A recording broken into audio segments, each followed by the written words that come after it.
하나님의 말씀은 로마서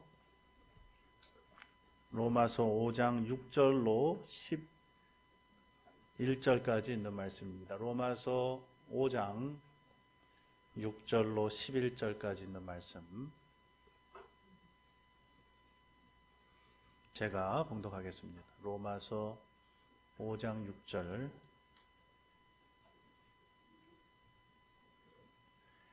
우리가 아직 연약할 때에 기약대로 그리스도께서 경건치 않은 자를 위하여 죽으셨도다. 의인을 위하여 죽는 자가 쉽지 않고 선인을 위하여 용감히 죽는 자가 혹 있거니와, 우리가 아직 죄인 되었을 때에 그리스도께서 우리를 위하여 죽으심으로 하나님께서 우리에게 대한 자기의 사랑을 확증하셨느니라. 그러면 이제 우리가 그 피를 인하여 의롭다 하심을 얻었은즉 더욱 그로 말미암아 진노하심에서 구원을 얻을 것이니, 곧 우리가 원수 되었을 때에 그 아들의 죽으심으로 말미암아 하나님으로 더불어 화목되었은즉 화목된 자로서는 더욱 그의 살으심을 인하여 구원을 얻을 것이니라. 이뿐 아니라 이제 우리로 화목을 얻게 하신 우리 주 예수 그리스도로 말미암아 하나님 안에서 또한 즐거워하느니라. 아멘. 예, 오늘은 들어오실 때 아마 도르트 신조 둘째 교리, 도르트 신조 둘째 교리 아마 다 한 장씩 받으신 줄 압니다. 다 받으셨죠? 도르트 신조는 주로 구원론과 관련된 큰 5주제를 다루고 있다, 또는 5교리를 다루고 있다, 이미 말씀을 드렸습니다. 그래서 우리가 지난 한 3주 동안에는 그 도르트 신조에 담겨져 있는 그 5주제 가운데, 5교리 가운데 그 첫 번째 교리에 대해서 우리가 살펴봤습니다. 하나님의 그 작정, 특별히 하나님의 그 구원에 관한 예정, 그래서 선택과 유기에 대한 주제를 우리가 주로 살펴봤습니다. 왜 5주제냐, 또는 왜 5교리냐 그랬을 때에는 학론파, 그 알미니우스의 사상을 따른 알미니안주의자들의 그 주장이 요약되어 있는 그 학론서가 총 5개 조항으로 이루어져 있기 때문에, 우리가 아마 서론 공부하면서 공부했는데 그 5개 조항에 대해서 조목조목 반박을 해야 되니까, 그래서 이제 5교리를 나누어서 이제 반박을 한 것입니다. 이 도르트 신경에서. 화란 개혁교회는 이미 16세기 중반에 벨직 신앙고백과 하이델베르크 요리문답을 화란 개혁교회의 공식적인 신앙고백으로, 신조로 채택을 했습니다. 이것은 정통 우리 개혁파, 우리 종교 개혁자들의 성경적인 그 신학에 근거한 그런 바른 신앙 고백이었습니다. 그런데 알미니우스와 또 그의 제자들, 그의 또는 추종자들이 이 신앙 고백의 내용 가운데 유독 또 특별히 이 구원론과 관련된 5 쟁점들을 도전한 것입니다. 그래서 처음에는 그 하나님의 작정, 하나님의 선택과 유기에 대해 반대했기 때문에 첫째 교리를 우리가 살펴봤고, 오늘부터는 오늘과 다음 주 2주 동안에는 이 학론서에 반박하는 도르트 신조의 둘째 교리를 2시간 동안 우리가 좀 살펴보려고 합니다. 둘째 교리의 내용은 비교적 짧습니다. 그 총 9조로 한 장으로 우리가 되게 지난 첫째 교리보다는 내용 분량 짧습니다. 그래서 오늘은 1조부터 7조까지만 살펴보고 그다음에 8조 9조는 다음 주에 살펴보려고 합니다. 여기 제목을 보시면 그리스도의 죽으심과 그리스도의 죽으심으로 인한 사람의 속죄에 대하여 이렇게 되어 있습니다. 그러니까 이것은 속죄에 관한 내용입니다. 다시 말하면 그리스도께서 십자가에 죽으신 그 죽음의 효력이 누구에게까지 미치느냐 하는 문제, 그 사람의 속죄에 대한 이 정통 교리에 알미니우스주의자들이 도전을 했습니다. 도전장을 내밀었습니다. 그들은 뭘 주장했느냐 하면 소위 보편 속죄를 주장했습니다. 보편 속죄. 보편 속죄는 학론서의 내용은 2조에 있는데, 학론서의 내용. 지금 오늘은 우리가 없고 일찍 나눠드렸습니다. 제일 첫 시간에 나눠드렸는데, 요약하면 이것입니다. 그리스도는 십자가에 죽으신 거 우리가 알고 믿는데, 그리스도는 모든 사람을 위하여 죽으셨다. 여기 모든 사람은 모든 개개인, 또 각 사람 모두, 한 사람도 빠지지 않고 모든 사람을 위하여서 실제로 그리스도께서는 죽으셨다 하는 말입니다. 어떻습니까? 그리스도께서는 모든 사람을 위하여 죽으셨다. 그래서 모두를 위해서 구속과 죄사함을 획득하셨다 하는 것입니다. 모든 사람을 위한 구속과 죄사함을 획득하셨다.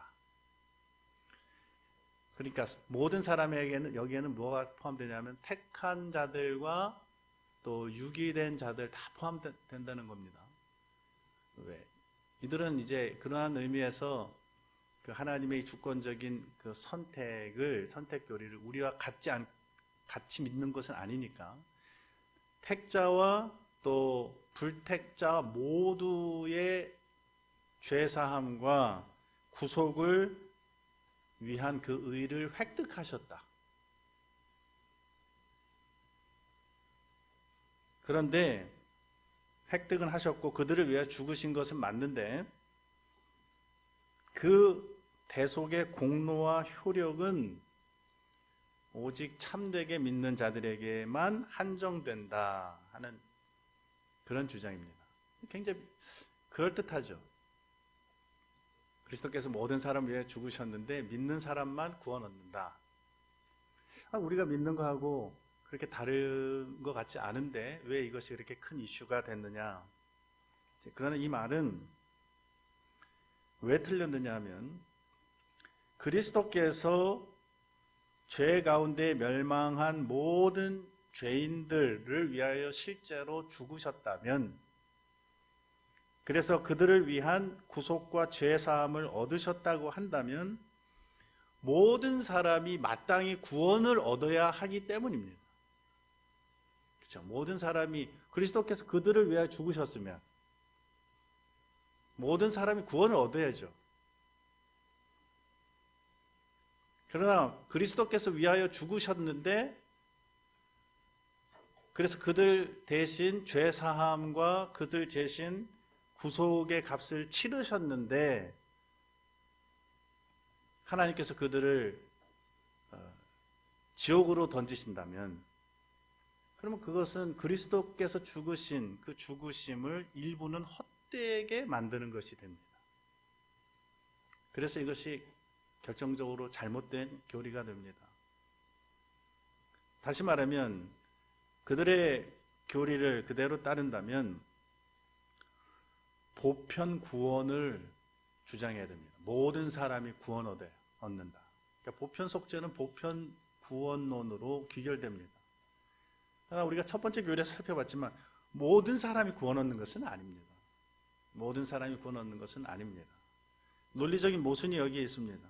그래서 그 사람들은 주장하기를 그리스도께서 모든 사람들의 구원이 가능하도록 길을 열어주셨지만 어떤 이들은 자신들이 믿지 않았기 때문에 멸망당하는 것이고 어떤 이들은 믿었기 때문에 구원 얻는 것이다.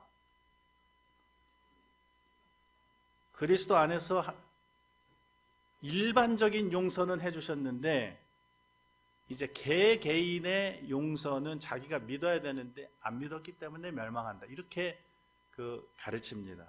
어떻게 가르치든 논리적인 모순이 있습니다. 그리스도께서 모든 사람을 위하여 죽으셨다면 모든 사람이 구원을 받아야 마땅한데 실제로는 훨씬 더 많은 사람들이 그리스도를 믿지 않기 때문에 그들을 위하여 죽으신 죽으심이 헛되이 되는, 그리스도께서 흘리신 그 피가 헛되이 되는 결과를 가져옵니다.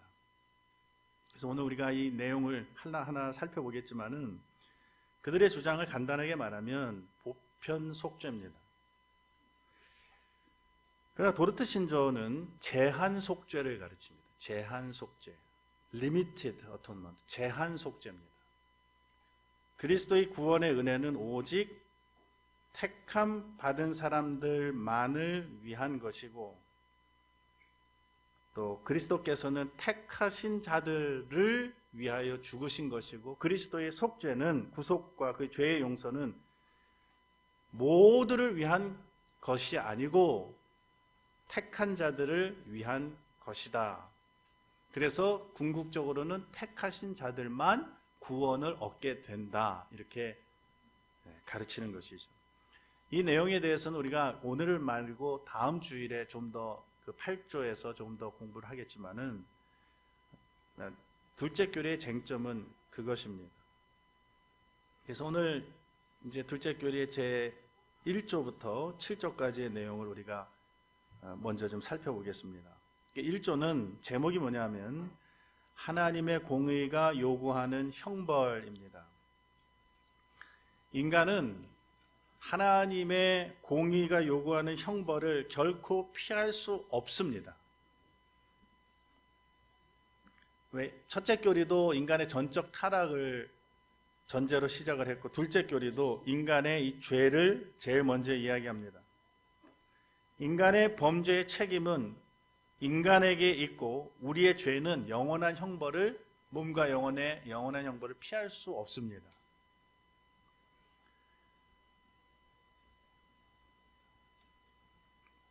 하나님의 공의는 우리의 죄에 대하여 몸과 영혼의 영원한 형벌을 요구하고 최고의 형벌을 요구합니다. 아담에게 이것을 먹는 날엔 정령 죽으리라.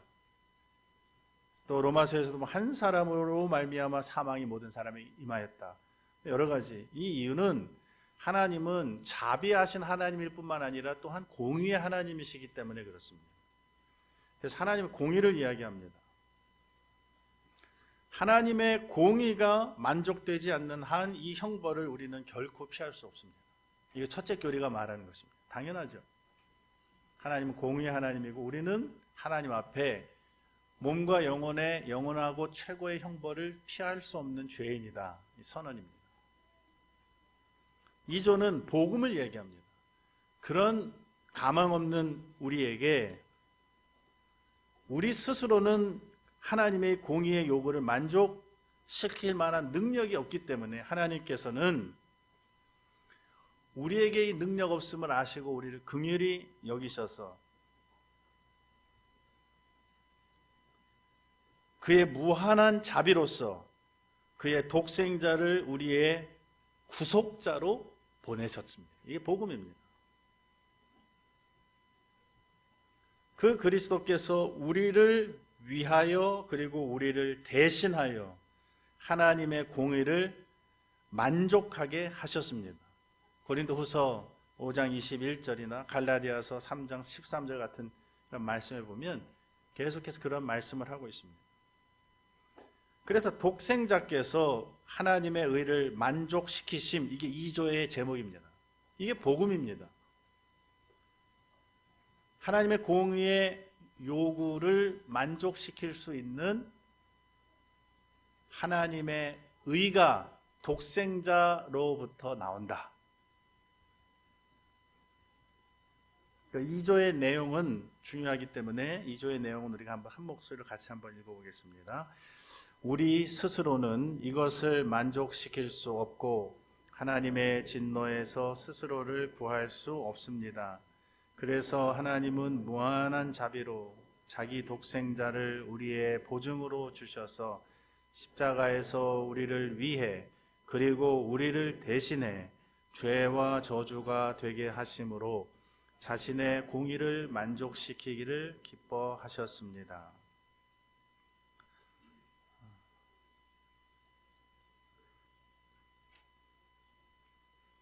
그래서 예수님이 자신을 대속물로 내어주신 것입니다. 오늘 우리가 읽은 로마서 5장에서도 그리스도께서 경건치 않은 자를 위하여 죽으셨도다. 위하여 죽으셨도다. 의인을 위하여 죽는 자가 죽지 않고 선인을 위하여 용감히 죽는 자가 혹 있거니와 우리가 아직 죄인 되었을 때에 그리스도께서 우리를 위하여 죽으심으로 하나님께서 우리에게 대한 자기의 사랑을 확증하셨느니라. 왜 이렇게 하셨느냐? 하나님께서 선인을 위하여서도 아니고 의인을 위하여서도 아니고 자기의 독생자를 왜 경건치 않은 죄인들을 위하여 내어주셨는가? 하나님의 위대한 사랑을 우리에게 확증해 주시기 위해서 그렇습니다. 하나님의 위대한 사랑을 확증해 주시기 위해서. 이 사랑은 위대하고 또 이 사랑은 값없이 우리에게 주어지는 사랑입니다. 자, 그러면 이 복음의 가장 핵심되는 내용이 바로 그리스도의 죽으심입니다. 그리스도의 죽으심으로 십자가에서 우리를 위해 우리를 대신해 죄와 저주가 되게 하셨다는 이 말은 그리스도께서 우리를 대신해 죽으심으로 죄짐을 짊어지시고 죽으심으로 하나님의 공의를 만족시키시기를 기뻐하셨다. 그러면 그 죽으심은 어떤 가치를 가지는가? 그 그리스도의 죽으심의 내용을 좀 더 들여다보는 것이 3조입니다. 그 죽으심은 무한한 가치를 가집니다. 하나님의 아들의 이 죽음은 죄에 대한 유일하고 가장 완전한 희생제사이자 만족이며 온 세상의 죄를 속하기에 아주 충분할 만큼 무한한 가치와 값을 지닙니다. 그리스도의 피는 그 어떤 신학자들은 이렇게 얘기해서 그리스도의 피 한 방울, 그리스도의 그 십자가에서 흘리신 피 한 방울로도 온 세상의 죄를 속하기에 충분하다. 왜? 그의 피는 무한한 가치를 가지고 있고 그의 죽으심은 무한한 가치를 가집니다. 왜냐하면 그 이유를 4조에서 좀 더 이야기합니다. 한마디로 말하면 그는 단순한 그냥 사람이 아니라 하나님이시기 때문에, 그는 하나님이요 하나님의 아들이시기 때문에 참되고 완전하고 죄 없으신 사람이실 뿐만 아니라 영원하신 하나님이시기 때문에 바로 그 하나님이라는 사실에서 그의 죽으심의 가치의 무한함이 나오는 것이죠. 그래서 성경은 그리스도의 피를 하나님의 피라고도 부릅니다. 하나님의 피. 하나님의 영원하신 아들, 독생자 예수 그리스도의 피는 모든 사람을 구원하기에 충분한 것이 자명합니다. 이 구분을 우리는 좀 알아야 됩니다. 그리스도의 피는 모든 사람을, 온 세상을 구원하기에 충분한 가치와 효력을 가지고 있습니다. 이 말하고 그리스도께서 실제로 모든 사람을 대신하고 위하여 죽으셨다라고 하는 말하고는 다른 말입니다. 알미니우스주의자들은 그리스도께서 실제로 모든 각 개개인을 위하여 죽으셨다. 대신 죽으시고 그들을 위한 구속을 성취하셨다. 이렇게 주장합니다. 그러나 실제로는 그 구속이 한 개개인에게 실제로 그대로 적용될지 안 될지는 그 개인에게 달려있다는 것이죠. 개인의 책임이라는 것이죠. 그러나 성경은 그렇게 가르치지 않습니다. 그리스도의 죽으심은 온 세상의 죄를 속죄하기에 흘러넘칠 정도로 충분한 가치를 가집니다.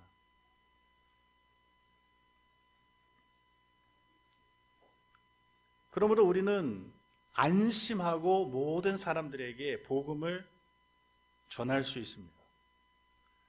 모든 인류가 다 그리스도께 나와서 믿는다고 해도 그리스도의 보혈의 무한한 가치로 인해서 그들을 모두 똑같이 구원하실 수 있기 때문에 그렇습니다. 이렇게 많이 믿으면 내가 그리스도의 그 죽으심, 십자가의 죽으심으로 인한 그 효력을 내가 좀 덜 받으면 어떻게 되나 하는 그런 걱정을 전혀 할 필요가 없습니다.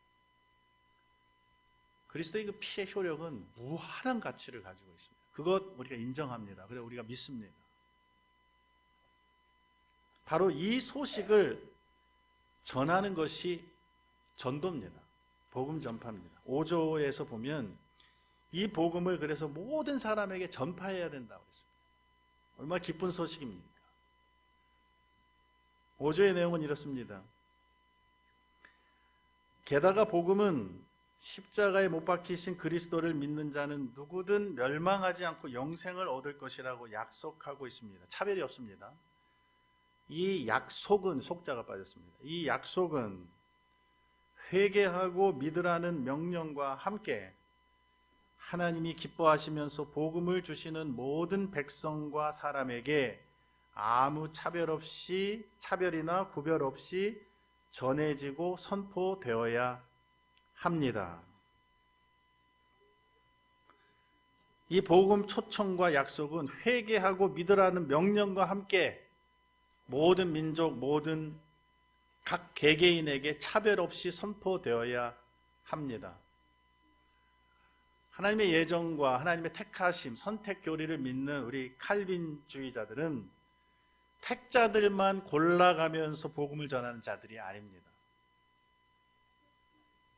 알미니우스주의를 추종하는 사람들은 이 개혁교회의 칼빈주의자들을 향해서 모든 이들에게 전도하는 이 전도의 열정이 너무 없는 사람들이다라고 비난했습니다. 택하신 자들은 어떻게나 믿게 돼 있을 것이니까 너무 전도에 있어서 안일하다, 이런 비난을 했습니다. 그러나 그것은 가짜 뉴스입니다. 요즘 가짜 뉴스 많은데 가짜 뉴스입니다. 참된 이 복음을 받아들이고 믿게 된 사람들은 사도시대부터 지금까지 주 예수를 믿으라, 그리하면 너와 내 집이 구원을 얻으리라 라고 가는 곳마다 외쳐왔습니다. 믿는 자는 누구든지 구원을 받을 것이라고. 왜? 누가 택자일지 누가 불택자일지 우리는 알지 못하기 때문에. 그러나 동시에 주님께서는 모든 민족에게 가서 복음을 전하고 그들을 제자 삼고 땅끝까지 이르러 내 증인이 되라고 명령하셨기 때문에, 온 천하에 다니며 만민에게 복음을 전파하라고 하셨기 때문에 복음은 모든 곳에 선포되어야 하는 것이 맞습니다. 무한한 가치를 가지는 그리스도의 죽으심과 그 죽으심의 효력을 전하도록 모든 곳에 복음이 선포되어야 하는 것이죠. 그래서 교회는 언제나 전도하는 교회, 선교적 교회가 되어야 합니다. 복음은 교회에 주어졌고, 교회는 이제 복음을 신실하고 분명하게 전해야 되고 부지런히 전해야 됩니다. 왜? 우리에게만 이 복음이 있습니다. 다른 사람들에게는 복음 없습니다. 우리에게만 이 빛이 있습니다. 복음을 전할 때 많은 고난도 함께 찾아올 것입니다. 많은 희생도 치러야 합니다. 복음을 전했는데 오히려 멸시와 핍박을 받을 수 있습니다. 어떤 이들은 물론 믿을 것이지만은 많은 이들이 믿지 않을 것입니다. 교회 역사는 항상 이 둘 중에 하나의 반응을 경험해 왔습니다. 때로는 믿고, 어떤 사람은 복음을 전하면 믿고, 어떤 사람은 끝까지 믿지 않고 오히려 조롱하고 멸시하고 핍박하고. 사도행전을 보면 항상 복음은 두 가지 반응을 동시에 가지고 왔습니다. 아테네 같은 데에서도 그랬습니다. 어떤 사람은 좀 더 듣자, 어떤 사람들은 참 이게 뭐 희한한 이야기를 하는구나, 저 사람들이 술에 취했나, 저 사람들이 무슨 미쳤나, 많은 학문이 너를 미치게 하였구나, 미쳤나. 항상 이런 반응을 가져왔습니다. 또는 돌로 침을 받고 또 매를 맞기도 하고 또 칼로 배임을 당하고 옥에 갇히기도 하고 불에 타기도 하고 말할 수 없는 많은 핍박이 복음을 전하는 자들에게 유독 있어 왔습니다. 유독 다른 종교에는 이런 핍박이 없었습니다. 유독 복음을 전하는 자들에게. 그래도 교회는 낭망하지 말고 더욱 간절하게 그리고 기도하면서 이 복음을 전해야 합니다. 어떤 사람은 믿고 어떤 사람은 믿지 않는데 그 이유를 우리 첫째 교리에서도 선택교리와 관련해서 공부했지만 바로 그리스도의 구속과 관련해서도 우리는 어떤 사람이 믿지 않는 이유 그리고 어떤 사람은 믿는 이유를 또 생각해 볼 수 있습니다. 6조에 있는 내용을 보면 그런데 복음을 통해 부름받은 많은 자들이 회개하거나 그리스도를 믿지 않고 불신앙으로 멸망합니다. 이것은 그리스도가 십자가에서 바치신 제물에 흠이 있거나 충분하지 못하기 때문이 아니라 전적으로 그들 자신 탓입니다. 그랬습니다. 그리스도의 십자가의 그 제사에 무슨 결점이나 부족이 있기 때문이 아니라 그들 자신의 잘못 때문입니다. 믿지 않는 것은 누구 탓입니까? 인간 자기 탓. 믿지 않는 자는 영원한 정죄를 받을 것입니다. 그러나 알미니안주의자들도 이 점에는 동의합니다. 믿지 않는 자들은 정죄를 받을 것이다. 그러나 믿지 않는 자들은 그들 자신이 그리스도를 원하지 않았기 때문에 영원한 정죄를 받는 것이지 그리스도의 죽으심에 어떤 문제가 있어서 대속의 그 사역에 무슨 문제가 있어서 그들이 정죄받는 것은 아닙니다. 안 믿는 것도 아니고.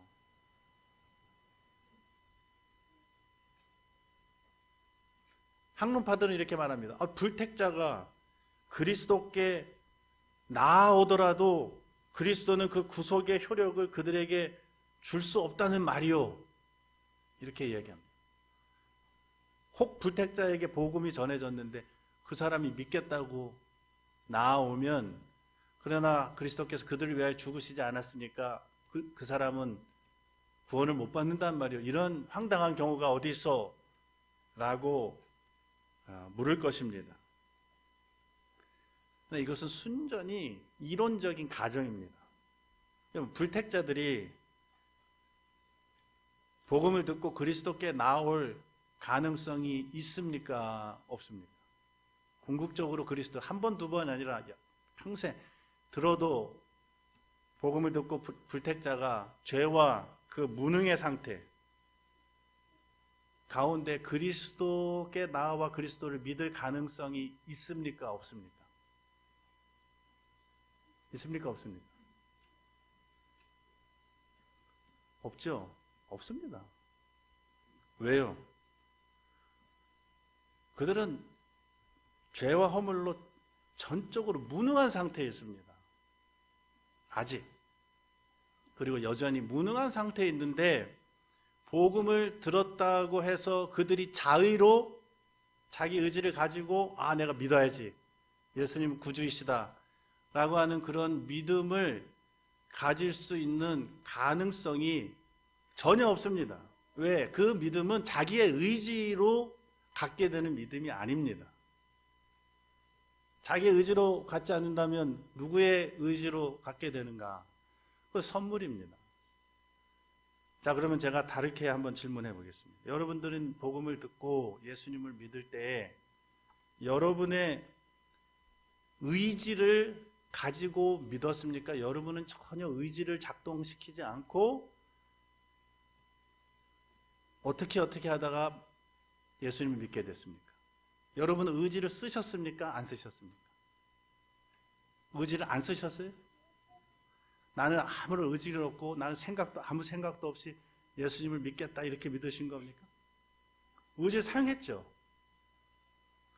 그런 것처럼 그런 불신자들도 그렇게 의지를 사용해서 나오면 그리스도께서 구속의 혜택을 주셔야 되는데 그런데 나는 너를 위해 택자들만 위해서 죽었지 불택자들을 위해서는 죽은 것이 아니기 때문에 미안하다. 너가 나에게 지금 나오지만은 내가 너에게 이 십자가의 은덕을 너에게 줄 수 없다. 이렇게 말씀하시는 이런 곤란한 상황이 오면 어떻게 하느냐? 알미니안주의자들이 묻는 것입니다. 여기에 대한 우리의 대답은 이렇습니다. 우리가 그리스도를 믿게 되는 것은 하나님의 선택에 따라 그리스도의 구속에 근거하여 성령께서 주시는 믿음을 받아서, 물론 거듭남과 함께 믿음을 받아서 나의 전인이, 나의 지정의, 나의 전인이 그리스도를 향하여 움직여서 회개하고 믿게 된 것입니다. 그러니까 우리가 믿게 된 것은 이 하나님의 영원한 작정과 그리스도의 구속의 근거함과 성령의 이 믿음을 일으켜 주시는 이 역사로, 거듭나게 해주시는 역사와 함께 변화된 나의 의지, 변화된 내가 믿는 것입니다. 변화된 내가, 나의 전인이 그리스도 안에서 변화돼서, 성령으로 변화돼서 순전히 은혜로 변화된 내가 믿지만은 내가 아니고 순전히 하나님의 은혜로 믿는 것이죠. 그러나 불택자에게는 그런 구원의 은혜가 임하지 않는다 이 말입니다. 왜? 그들에게는 남겨졌습니다. 하나님은 모든 사람을 구원할 의무가 없습니다. 오히려 하나님은 공의를 따라 그들을 심판할 책임이 있다고 그랬습니다. 그래서 논리적으로는 불택자들도 복음을 듣고 나도 믿겠다 훌떡 일어나가지고 나도 믿겠다, 그런 상황이 벌어지면 어떡하느냐, 그래서 보편 속죄를 주장하지만 그럴 수 없고, 만일 믿지 않던 자가 믿게 된다면, 믿겠다고 나아왔다면, 그것이 정말 그리고 참된 믿음이라면 그는 불택자가 아닌 것이죠. 그는 택자이죠. 이유는 뭐냐면 우리는 택자와 불택자를 나누는 데에 핵심이 있는 것이 아닙니다. 누가 택자일지 누가 불택자일지 알지 못하지만은 우리가 구속함을 받는 것은 나를 대신한, 우리를 위하여, 그리고 우리를 대신하여 죽으신 그리스도의 그 무한한 가치를 가지신 그 그리스도의 십자가의 제사 때문에 우리는 구원을 얻는다 이 말이에요. 순전히 그것 때문에. 변화된 내가 믿는 것이 맞습니다. 내가 회개합니다. 내가 믿습니다. 그러나 그 나는 하나님의 은혜로 거듭난 나입니다. 하나님의 은혜로, 주권적인 은혜로 거듭난 나고, 하나님의 전적 은혜의 선물인 믿음을 받아 가진 내가 지금 믿는 것이니까, 이 은혜를 받은 사람은 택자죠.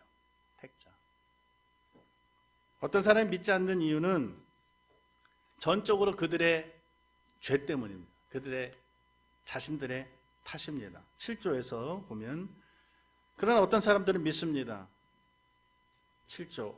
그러나 참으로 믿고 그리스도의 죽으심으로 말미암아 죄와 멸망에서 벗어나고 구원받는 모든 자에게 이 혜택이 주어지는 것은 오직 하나님의 은혜 때문입니다.